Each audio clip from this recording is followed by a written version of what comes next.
살아있는 것들은 전략이 있다는 책이 있습니다. 그러니까 전략이 있어야 살아남는다는 뜻이기도 하겠죠.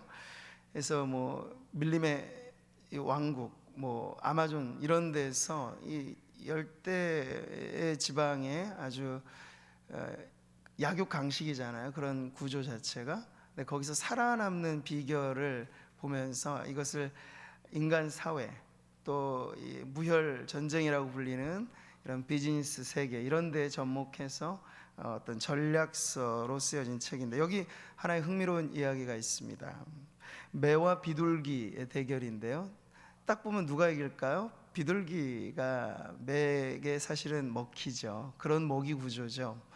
비둘기는 암만 날아봤자 평균 50에서 60 정도, 60km로 날고요. 매는 150에서 200까지 엄청난 속도로 납니다. 그래서 매가 딱 그 매의 눈이라 그러잖아요. 포착해서 비둘기 먹잇감을 잡으면요, 그 본능적으로 그렇게 이제 계산을 하는 거예요. 정확하게 그 비둘기 날아가는 속도하고 자기가 날아가는 속도 맞춰서 그 접점을 딱 포착해서 날카로운 이 발톱으로 딱 낚아내는 거죠. 근데 예상하면 그렇게 늘 비둘기가 먹혀야 되는데 늘 그런 것은 아니라는 거예요.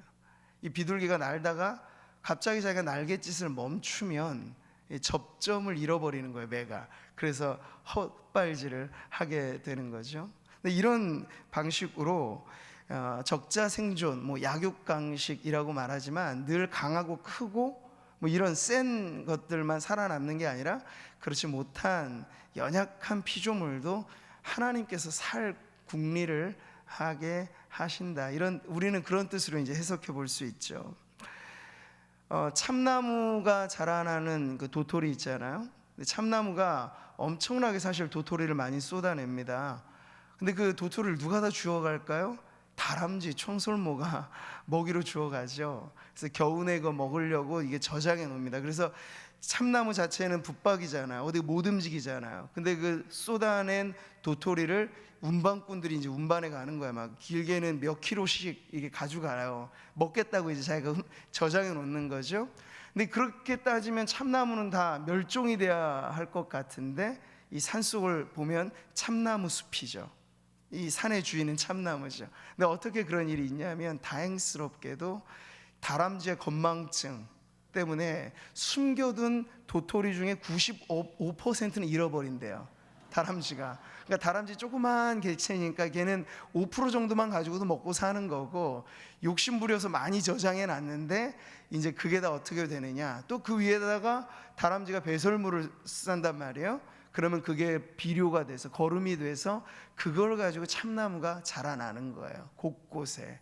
그러니까 이런 나름의 동식물들의 다 생존의 전략, 하나님께서 살게 하시는 그러한 다스리심이 있는 것처럼, 저는 이것을 볼 때 교회의 생존 전략이 과연 무엇일까? 그게 바로 오늘 이 오후에 함께 나누게 될 선교하는 교회, 교회의 선교야말로 교회가 생존하고 번성하는 가장 중요한 전략 가운데 하나다라고 하는 것을 말씀을 통해 나누려고 합니다. 자, 우리가 오전 예배 때도 살펴보았던 것은요, 이 땅에 세우신 교회가 참 때로는 피비린내라는 핍박, 순교, 그리스도의 몸된 교회가 순교자의 피 위에 세워졌다 하는 것을 살펴보았죠. 그러니까 하나님의 섭리 가운데 우리가 머물러 있다면, 섭리 가운데 인도함을 받을 수만 있다면 죽음도 끝이 아닌 거예요. 예수님 아주 근사하게 말씀하셨잖아요. 하늘의 밀이 땅에 떨어져 죽지 않으면 오히려 하늘 그대로 있고 죽으면 많은 열매를 맺는 비밀을 가르쳐 주셨습니다. 이것은 예수님 십자가의 죽음이 만들어낼 수많은 생명에 대한 말씀이기도 하고, 실제로도 그렇죠. 이 식물이 자라나는 법칙은 그렇습니다. 자기가 깨어지고 썩어져야 그 안에 수많은 열매들이 맺혀지는 거죠.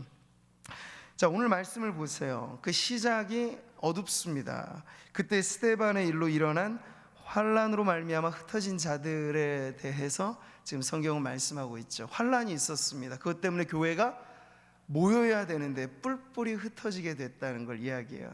마치 난민처럼 막 흩어져 갔어요. 살 길을 찾기 위해서. 시작은 밝지 않습니다. 긍정적인 상황도 아닙니다. 이 초대교회에 불어닥친 거센 바람이 쉬 사그라들 것 같지도 않은 상황이죠. 그런데 여기에 바로 하나님의 지혜가 있는 거죠. 가만히 두면 어떨까요?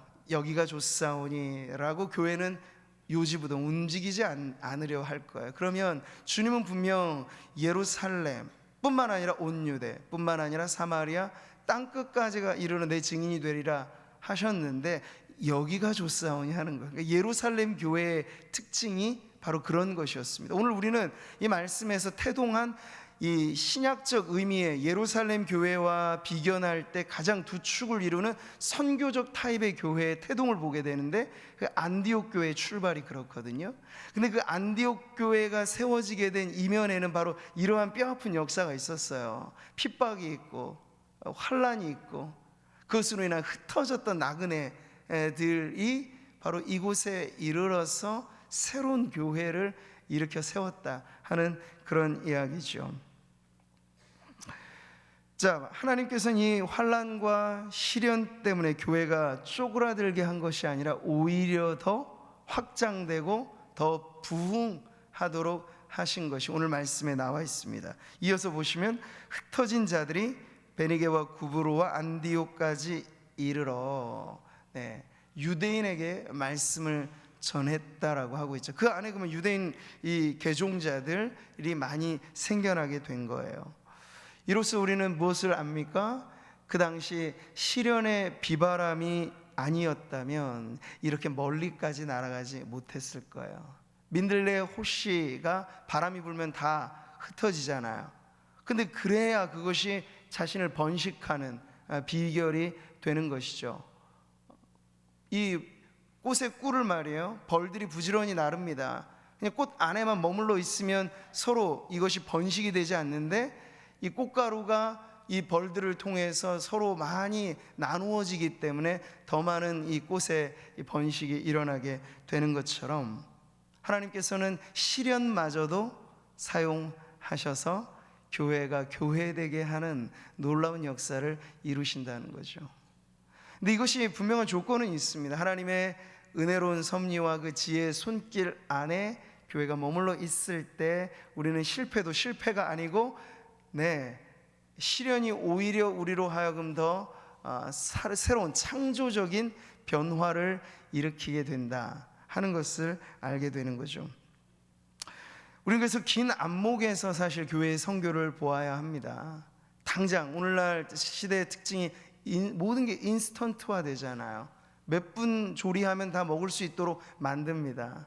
그러다 보니 편리하기는 하지만 그 인스턴트화된 음식은 그냥 음식으로 끝나는 게 아니라 우리의 삶, 우리의 정신 자체를 다 이렇게 인스턴트화 만드는 거야.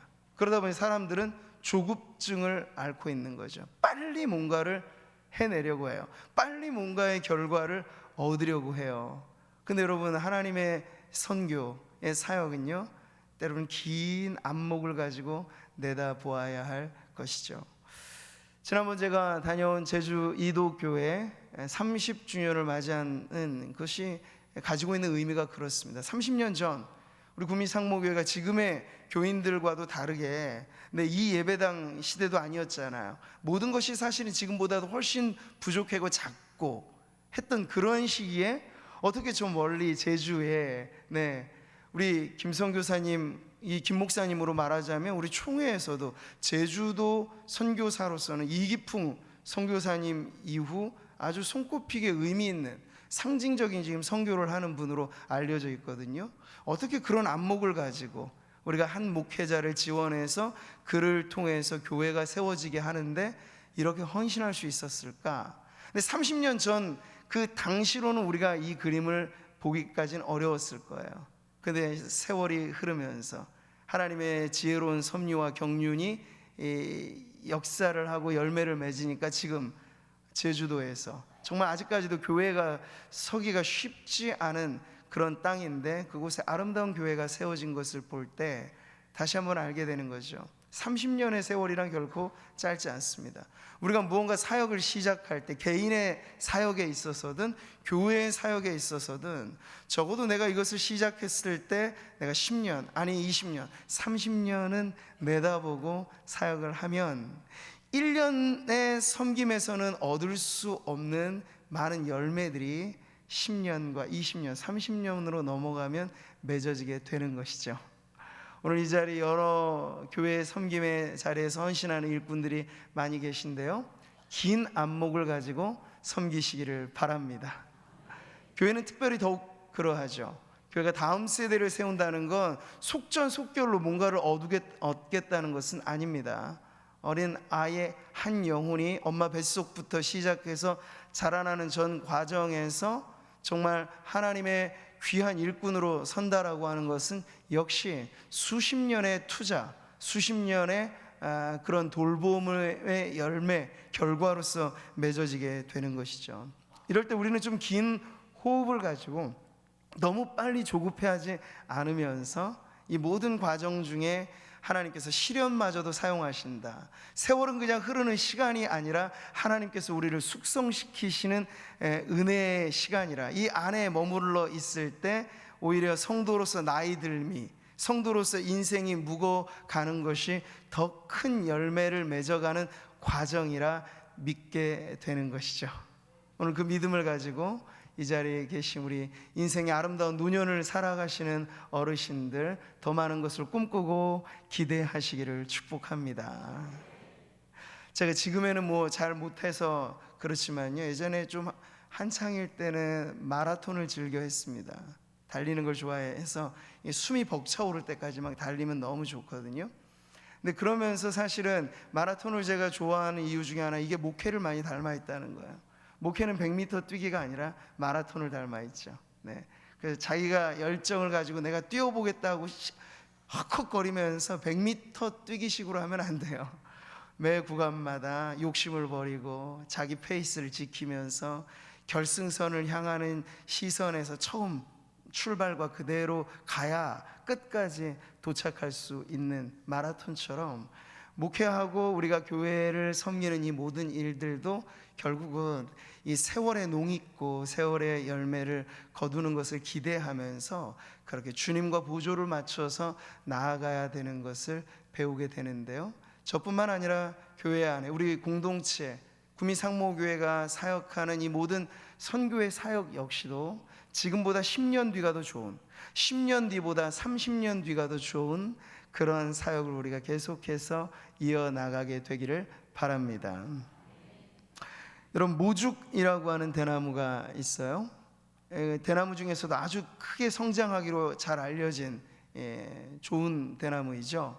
근데 이 대나무는요, 처음에 심겨지면 한 5년 정도는 이 절대 죽순이 자라지 않습니다. 뭐 땅의 형편이 어떠한 거 상관없어요. 비옥한 땅이든 황폐한 땅이든.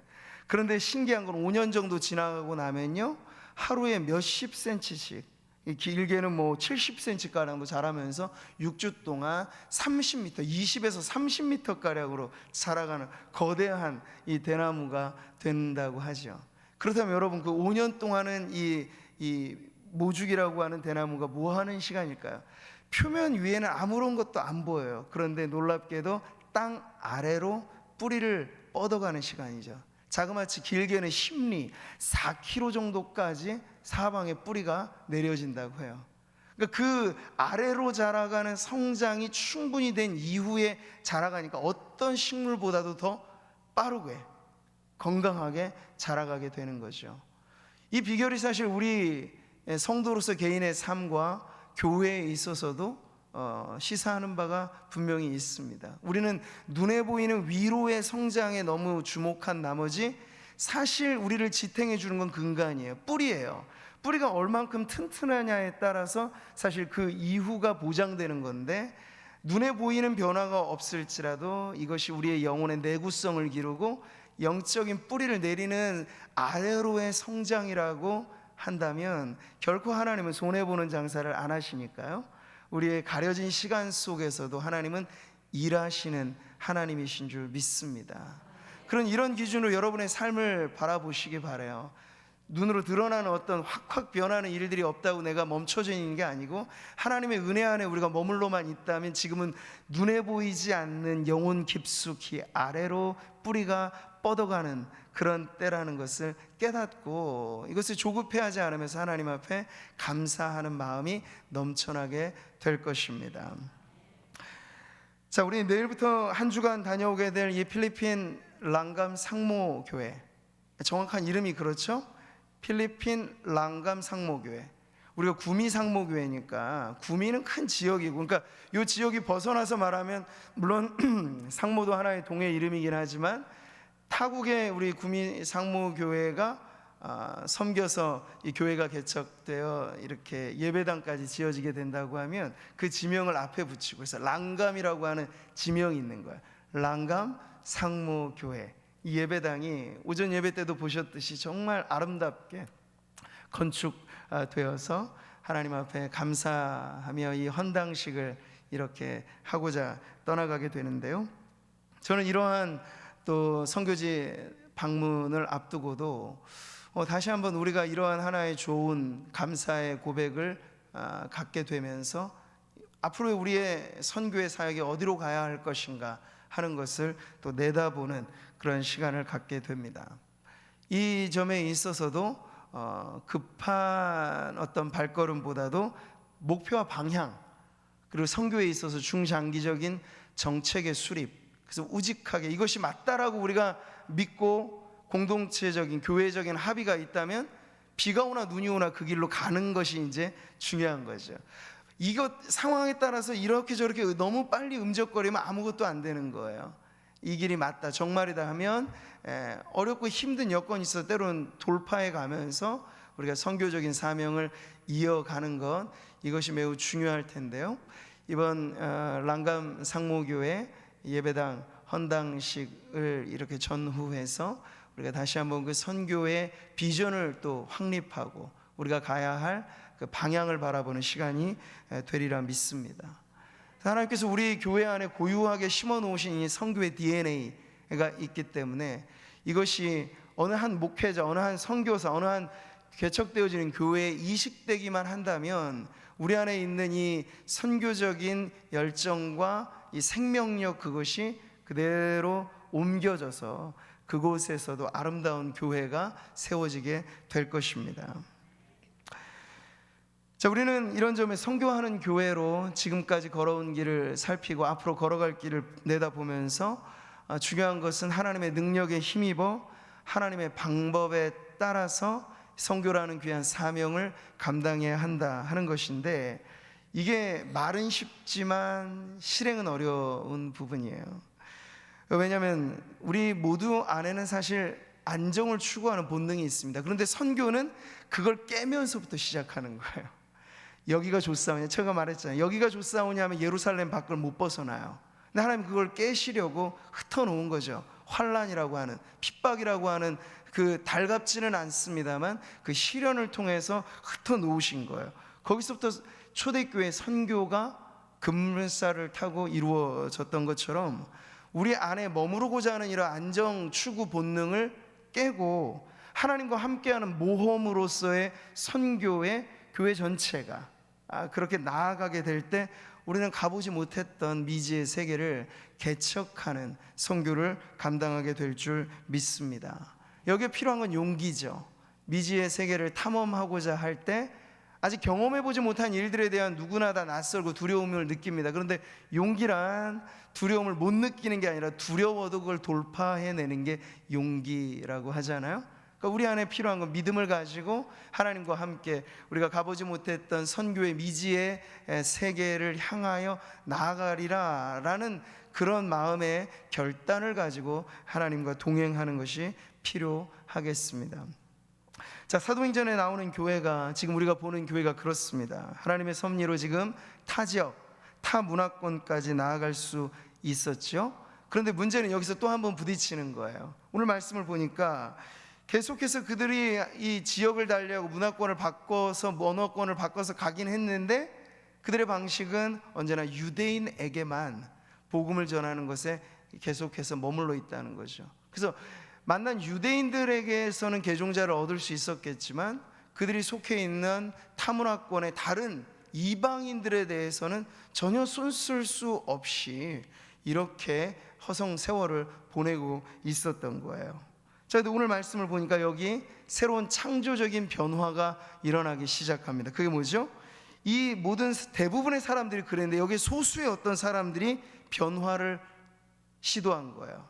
유대인에게만 접촉점을 찾고 복음을 전했던 대다수의 사람들과 달리 여기 보세요.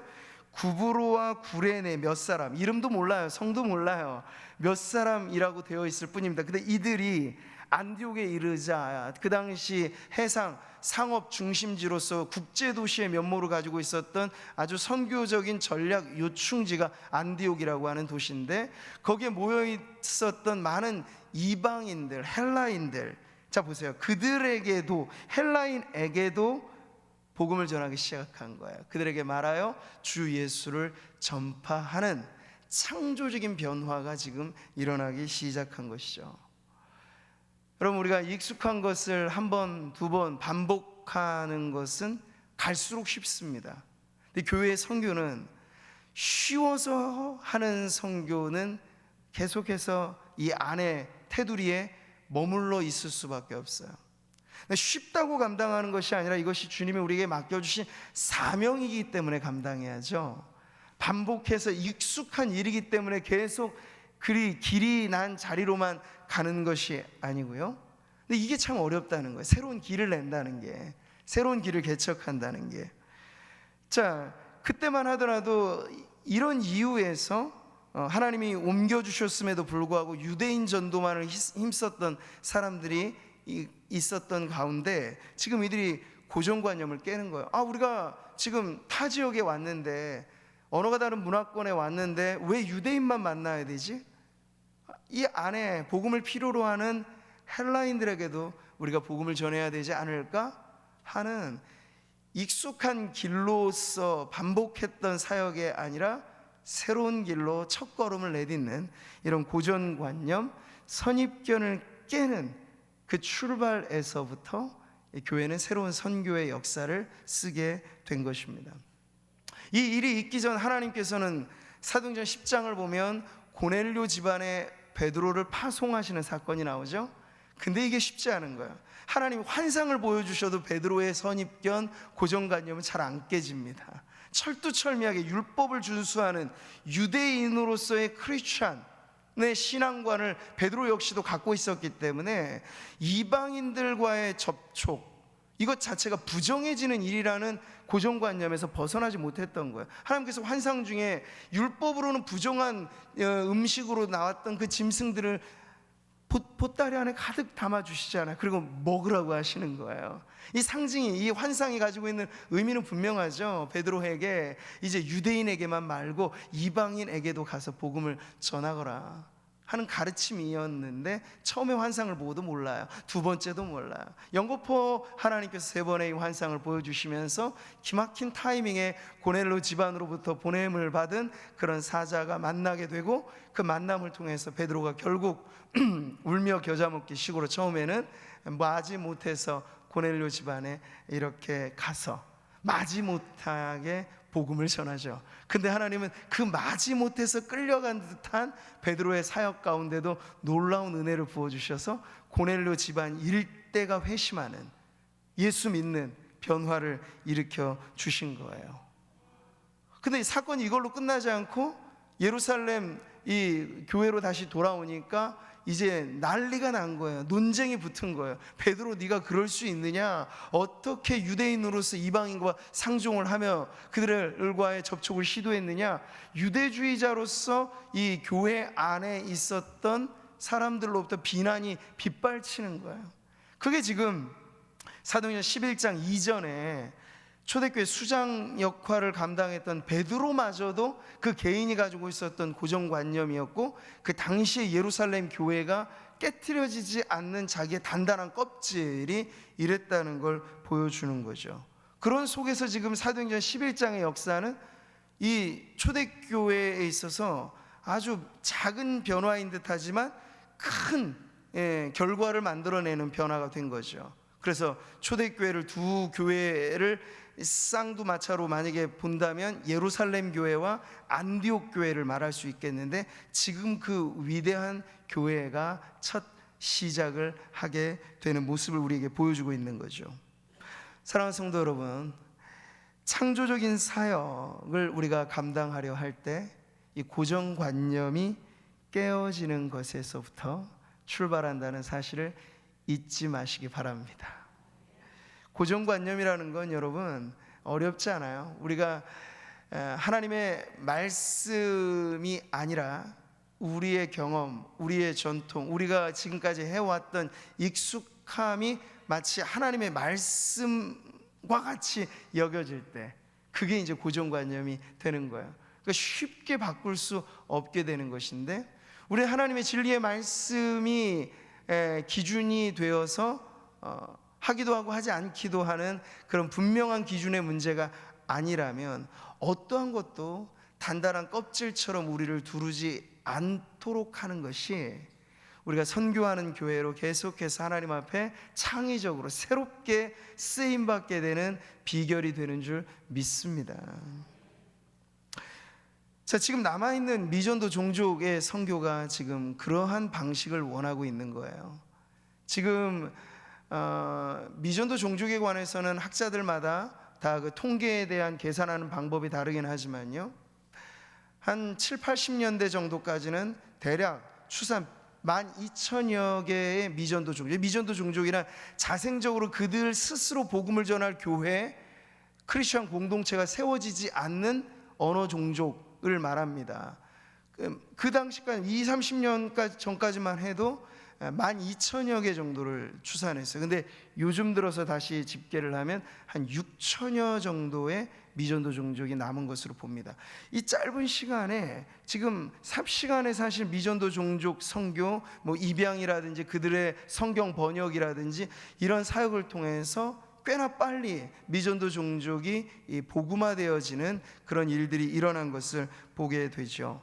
자, 그랬을 때 사실 우리는 이제 남아있는 과업, 이 미전도 종족을 우리가 중요하게 생각하는 건 땅끝까지로 내 증인이 되라 말씀하셨고, 온 천하에 다니며 복음을 전하라고 하셨을 때 그 대상의 단위가 나라의 단위가 아니에요. 150 몇 개국이라고 하는 그 나라의 단위가 아니고 언어를 기준으로 한 종족의 단위라고 하는 건데, 지금 그런 점에서 나라 단위로는 이미 복음이 사실 다 전해졌다고 볼 수 있죠. 그렇지만 한 나라 안에도 소수 민족, 언어 집단으로는 미전도 종족이 참 많이 남아있어요. 우리 이 대한민국 안에도 그런 의미에서는 미전도 종족이 들어와 있다고 보는 거예요. 위주 근로자들의 집단이 바로 그런 미전도 종족이라고 할 수 있죠. 근데 그 남은 과업을 우리가 달성하는 데 있어서는 지금까지 전통적으로 해왔던 선교의 방법만 가지고는 안 되고, 그 남은 숙제를 감당할 때 새로운 창조적인 접근이 필요하다는 거예요. 그래서 이 남은 미전도 종족 선교는 동시에 창의적인 접근 지역이라는 말을 쓰는 것이죠.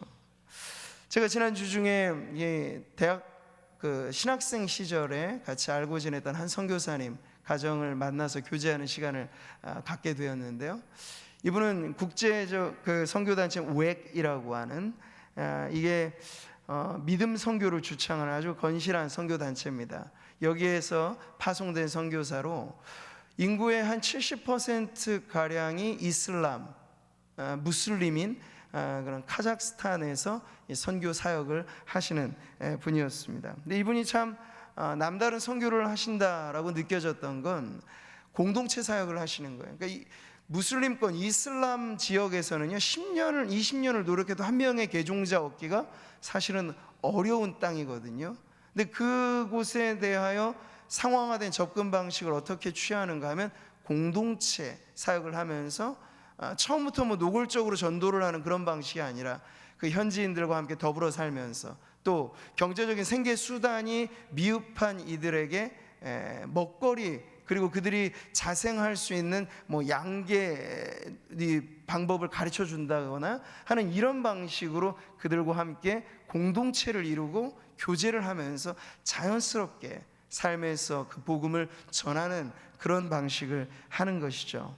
그러니까 이전에 해왔던 방식과는 다른 접근으로 정말 뚫기 어려운 무슬림권 선교를 지금 과감하게 시행하고 있는 것을 보면서 이런 방식도 있구나, 그렇게 들어갈 틈이 열리게 되는구나 하는 것을 제가 느끼게 되었습니다. 자, 이런 것처럼 우리에게 있어서도 앞으로 남아있는 우리 구미상모교회가 교회 이름으로 하든지, 그리고 우리 교회 출신의 어떤 선교사님들이 나가서 개인의 선교를 하든지, 이 남은 선교의 과업이라고 하는 건 고정의 관념을 깨고 창의적인 접근의 방식을 통해서 접근해야 열리는 관문들이라는 것을 이해하시면 좋겠습니다. 자, 우리는 선교를 말할 때 두 가지로 분류할 수 있습니다. 가는 선교사 아니면 보내는 선교사. 이번에도 우리가 교회를 대표해서 몇십 명, 이게 잠시 다녀오는 것이지만요, 이럴 때도 직접 가지는 못하지만 목사님 또 장로님에게 이렇게 가서 또 랑감 상모교회 헌당식 할 때 이걸 좀 써주세요, 그렇게 물질로 헌신하는 분들이 마지막까지도 계속 계셨어요. 얼마나 감사한 일인지.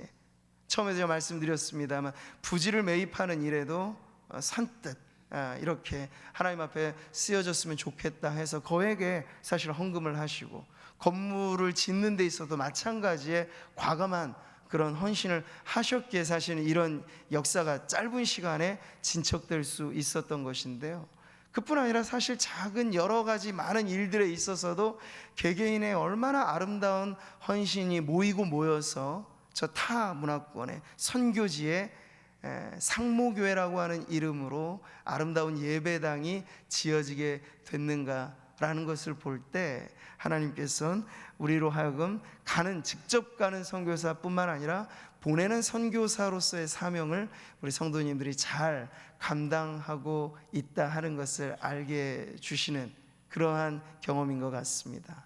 다시 한번 우리가 모두 마음을 모으고 기도하시고 또 크게 작게 함께 섬겨 주셔서 이번 주간에 이런 뜻깊은 일을 하나님 앞에 영광을 돌리게 된 것에 하나님께 감사하면서 또 우리 성도님들에게 또 감사의 마음을 전하고 싶은데요, 서로 한번 격려의 박수를 좀 보내주시면 좋겠어요.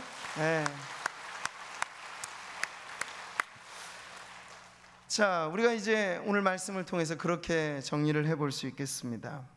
우리 안에 본성은 이들과 다르지 않아요. 유대인에게만 여기가 좋사오니, 내가 익숙한 것만 사실 계속 고수하려 합니다. 그러나 선교의 마인드는 그것이 아니고 다른 누구에게도의 가능성을 여는 거예요. 내가 익숙하지는 않지만 저들에게도, 내가 익숙한 방법은 아니지만 이러한 방법으로도. 바울이 그렇지 않았습니까? 네, 유대인에겐 유대인의 법대로, 이방인에겐 이방인의 법대로. 바울은 언제든지 자기 변형이 가능한 사람이었어요. 얼마나 그게 사실 선교적 마인드의 귀감인지 모르겠어요. 자기가 그렇다고 없는 사람입니까? 바울만큼 자신의 소신이 분명한 사람도 드물 것입니다. 그러나 선교에 관한 그런 자기를 얼마든지 분해, 해체, 조립할 준비가 되어 있는 거예요. 이것을 통해서 내가 없어지더라도 그리스도가 전해지기만 한다면, 이런 것이요, 그리스도를 전할 수만 있다면 내가 이전까지 고수해왔던 것 다 내려놓을 준비가 되어 있다 하는 선교적 마인드를 가졌기 때문에 하나님은 이 바울이 가는 곳곳마다 교회가 개척되고, 그 당시만 하더라도 다 타문화권이잖아요. 근데 이 선교의 아름다운 모델을 이렇게 세워놓을 수 있도록 하신 것이죠. 저는 이런 점에서 우리 구미가 가지고 있는 이 지역의 특성 역시도 우리가 창의적으로 바라볼 때 얼마든지 땅끝에 나아가 우리가 선교를 하는 것만의 문제가 아니라 이미 우리 안에 걸어 들어온 땅끝을 우리가 바라볼 수 있는 안목을 갖는 것이 중요하다고 믿습니다. 그게 뭘까요? 외국인 근로자들이죠. 작년 8월 통계까지만 하더라도 외국인 남녀 근로자가 3,108명이 지금 작년 기준입니다만 구미 안에 머물러 있는 거예요. 물론 지금 뭐 경제의 여러 가지 변화로 인해서 많은 이주 근로자들이 옮겨가기는 했습니다만, 이것은 시에서 통계청에서 해주는 어떤 성별의 구분이기만 하죠. 근데 이 안에는 분명 무슬림도 있고 뭐 힌두교도들도 있고 불교도들도 있고 여러 종교 집단들이 사실은 이 안에 있는 거예요. 근데 우리는 너무 또 지나치게 이슬람이 이렇게 뭐 난민이라든지 이주 근로자로 왔을 때 너무 그들이 가지고 있는 검은 어떤 음모로만 그들을 바라봐서 움츠려들고 몰아내야 된다 막 이런 생각만을 갖기도 쉬운데, 그것만이 능사는 아닐 것입니다. 물론 이슬람 교도들이 가지고 있는 그들만의 선교 전략, 선진국에 가서 아이를 많이 놓으면서 아이 많이 놓는 만큼 어때요? 이 복지적인 혜택을 많이 받잖아요. 그러면서 사실 유럽 사회에 이 무슬림들이 기하급수적으로 번식하는 그런 이슬람의 포교 방식이 분명 있기는 합니다. 근데 우리가 그것이 두려워서 이미 우리 안에 걸어 들어온, 우리가 직접 가기에는 어렵습니다. 아주 지금 닫혀있는 관문 지역은요, 한 명의 선교사를 파송해도 그 한 명이 10년일지 20년일지 모를 세월을 사실 보내야 돼. 그 보내는 동안에도 언어를 배우고 문화를 배우는데 시간을 다 사실은 소비해야 됩니다. 그런데 그들이 생계의 문제를 가지고 우리나라에 왔어요. 또 그들이 가지고 있는 기본의 정체성의 종교가 무엇인지는 어떨지 모르겠지만 우리가 그들을 마치 선교지에 가서 이슬람의 현장에서 이슬람 교도들에게 복음을 전하듯 오히려 더 유리한 조건에서 우리 안에 걸어 들어온 무슬림들, 우리 안에 걸어 들어온 땅끝의 사람들을 주의 사랑으로 섬기고 복음으로 그들을 녹여내면 그 한 사람이 변화되어 다시 고국으로 돌아갔을 때 우리나라 선교사를 파송하는 것의 10배, 100배 효과가 그것을 통해서 일어날 수 있다는 것이죠. 이게 우리가 그런 안목으로 바라보면 이 지역 내, 그리고 한국이라고 하는 지금 이 기회의 땅이라, 옛날엔 아메리칸 드림이라고 해서 우리가 이주근로자였던 시절이 있잖아요. 근데 우리가 경제가 부강해져서 이제 많은 이주근로자들이 우리나라로 들어오게 된 거예요. 이것은 선교적인 관점에서 또 하나의 새로운 기회라고 볼 수 있겠습니다. 그랬을 때 우리가 그들을 어떻게 품을 것인가, 그들을 복음으로 섬길 것인가, 기도할 것인가, 이 모든 것이 우리에게 주어진 과제이죠. 저는 우리 구미 상모교회가 이 구미라고 하는 공단 지역이 가지고 있는 이 특수성 안에서 지금도 그렇지만 앞으로도 계속해서 외국인 근로자들이 오고 가는 이러한 지대 안에 그들에게 대한 선교적인 접근을 새롭게 시도하고 그것을 통해서 한 명의 정말 이주 근로자들 안에서 진정한 회개, 회심, 개종, 이런 역사가 일어나는데 우리가 쓰임을 받는다면 우리가 직접 나아가 선교하는 그 이상의 하나님이 기뻐하시는 선교의 열매가 거두게 될 줄 믿습니다. 사랑하는 성도 여러분, 이제 선교하는 교회로서 우리는 한 걸음을 더 내딛어야 할 시점에 와 있습니다. 랑감 상모교회 이 헌당식 이후에도 우리의 선교는 계속 이어지게 될 텐데요, 현재까지 우리는 정책과 혹은 장기적인 안목보다는 관계 중심으로서의 선교사 파송을 해왔습니다. 그런데 전방위적으로 우리가 선교사를 파송한다라고 했을 때 이제는 그 통념마저도 깨고 우리 안에서, 젊은이들 안에서나 아니면 일찍 은퇴 이후에 인생의 남은 반년이 아니죠, 남은 시니어로서의 합타임 이후의 삶을 내가 어떻게 하나님의 영광을 위해 살까 고민하는 분들 중에도 이제 시니어 선교사로서 가든지 보내든지 구체적으로 우리 안에 새로운 결단과 헌신을 하는 끊임없이 일어나는 선교의 자원들이 우리 교회를 통해서 배출되는 것을 우리가 기대하고 이것을 위해서 기도하면서 새로운 선교의 역사를 우리가 함께 써나가기를 바랍니다. 자, 그럴 때 우리에게 하나님께서는 다시 한번 이 정신을 가르쳐 주시는 거예요. 여기가 좋사오니 누구에게만이 아니라 하나님이 보내시는 땅 어디든지 가오리다. 그런 마음으로 아브라함은 느지막이 70세 부르심을 받고 모세는 80세 부르심을 받았습니다.